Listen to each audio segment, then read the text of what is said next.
Welcome sa Pinas Showbiz News ngayon. Para sa video natin ngayong araw, meron na naman po tayong fresh at nagbabagang updates patungkol kay Maine Mendoza at kay Alden Richards. Kung tunay mong mahal si Maine Mendoza at Alden Richards at ngayon ka lang nakadalaw o di naman kaya ay naligaw sa channel na ito, please po, i-click mo na yung subscribe and bell buttons para lagi kang updated sa mga kaganapan kina Maine at kay Alden. Ang pag-uusapan po natin ngayong araw ay ito pong ikinadudugo ng tenga ng mga fans ni Maine Mendoza at nitong si Panot.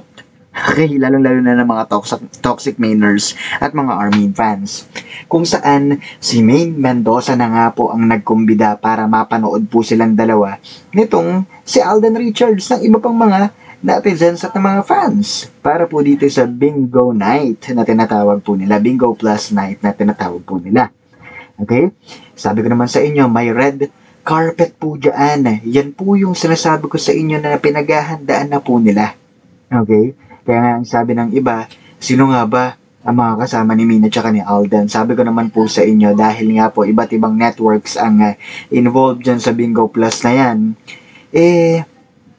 talagang maya't maya, maraming changes ang pwedeng mangyari.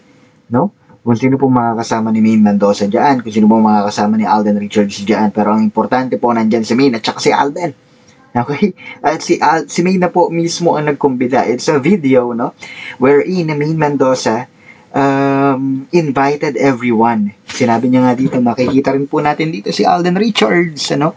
At ang iba pang mga artista. At dahil nga po doon, ang dami na naman pong nagkikriticize dito po kay Maine Mendoza. Ginagamit na naman daw po ni Maine ang pangalan ni Alden, vice versa. Ginagamit na naman daw po ni Alden si Maine. At kung ano-ano pang mga issue nila. No? At ngayon, ang pinag-uusapan nila dito, ano kaya magiging kapalit sa pagbanggit ni Maine Mendoza sa pangalan ni Alden.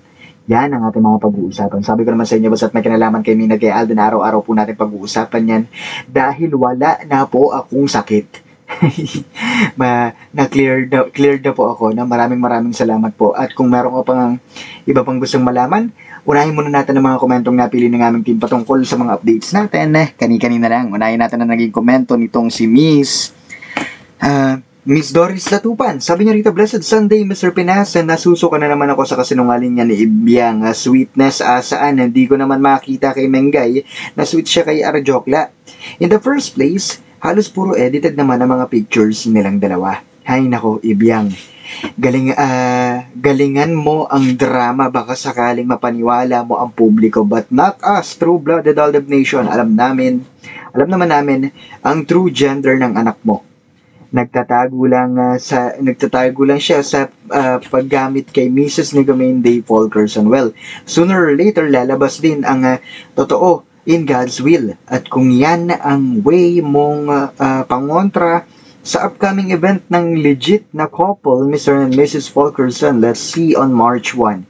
Fasten your seatbelts at baka di nyo kayanin ang lakas ng chemistry ng couple. Aldab lang ang gumagawa ng history. And I agree with you, Miss Doris Latupan.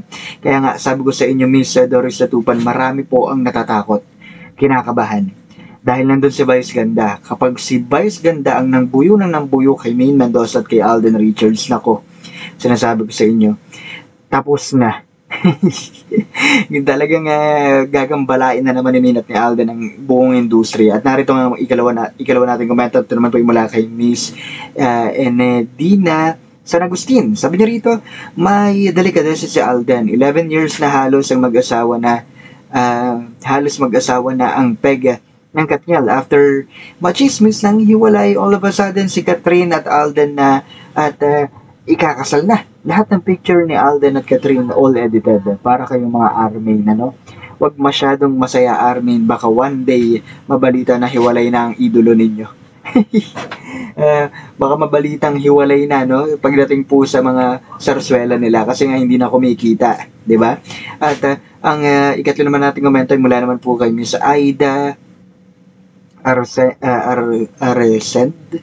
Sabi niya rito, Aldenatics at fans ni Kat ang gumagawa ng issue. Kasi masaya sila sa mga fans ni Alden at Maine na masaktan.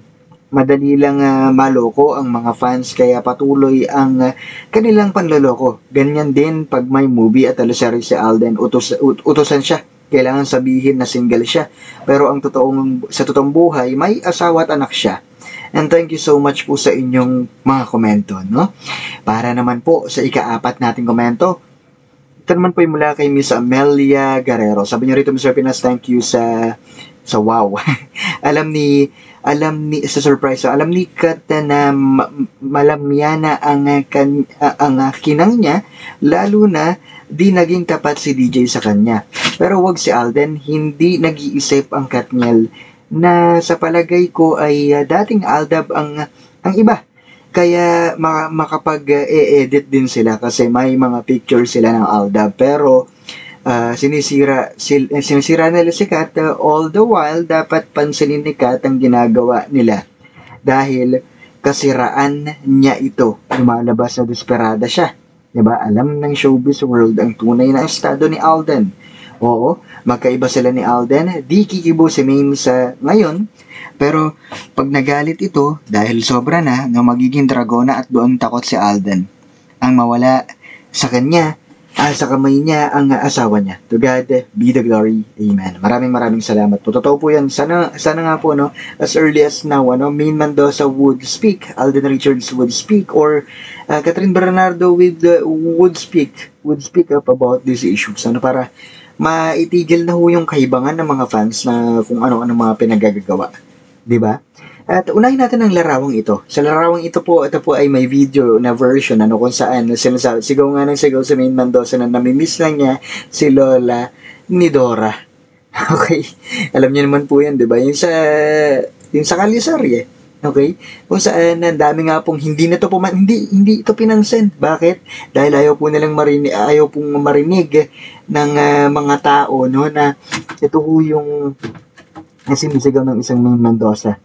Kasi ayaw nga nila na mapag-usapan pa muli ang Aldab dahil nga pag yan ay na-activate na naman, nako po, yari na naman sila. Diba? At puntahan na nga natin, ito pong dapat natin pag-usapan, ang Bingo Plus Night 2024. Kung saan, si Maine Mendoza na nga po ang nagsalita. Si Maine Mendoza na nga po ang nagkumbida. Okay?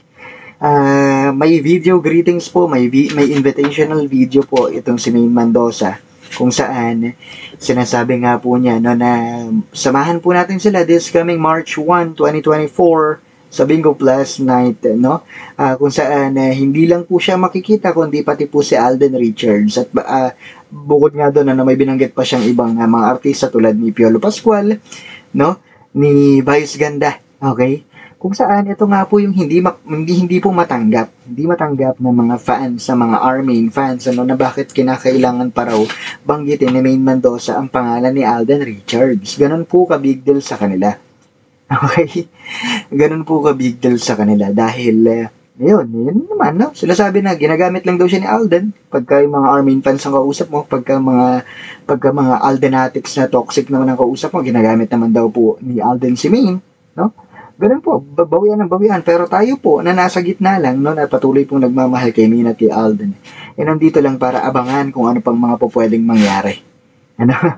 Mga pwede pang mangyari sa kanilang dalawa. Diyan po sa Bingo Plus. At ito pa yung pinag-uusapan nila. Anong araw kaya ang magiging kapalit na naman ito kay Maine Mendoza dahil binanggit ni Maine ang pangalan ni Alden Richards. Alam naman natin na kapag nababanggit ni Maine ang pangalan ni Alden, laging may kapalit na kung anong kaganapan. Nandiyan yung ipapost ang picture niya kasama si Panot. Nandiyan yung gagawan siya ng storya kasama si Panot, gagawan ng interview. Ganun, paulit-ulit na lang ho yung mga nangyayari. Di ba? Paulit-ulit na lang ho ang mga nangyayari. Basta ho, masasabi ko lang dito, abangan nyo ho sa March 1, alas 8 ng gabi sa GTV. Okay? Even mga kapuso peddlers, talagang nag-aabang din ho sa ganyan. Dahil alam naman ho natin pag nagsama-sama yan, Vice Ganda, Alden Richards, Maine Mendoza, Piolo Pascual, magkakaroon ho yan ng asaran.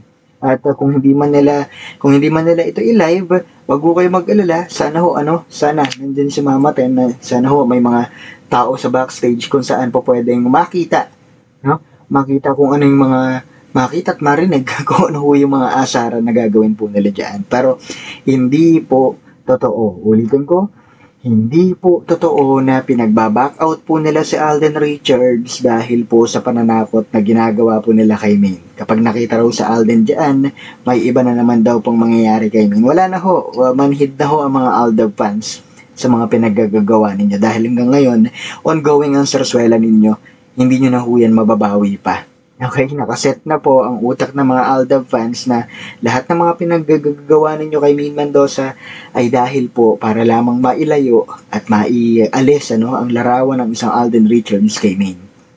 At yun po ang katotohanan. Muli ito po ang Pinas Showbiz News ngayon.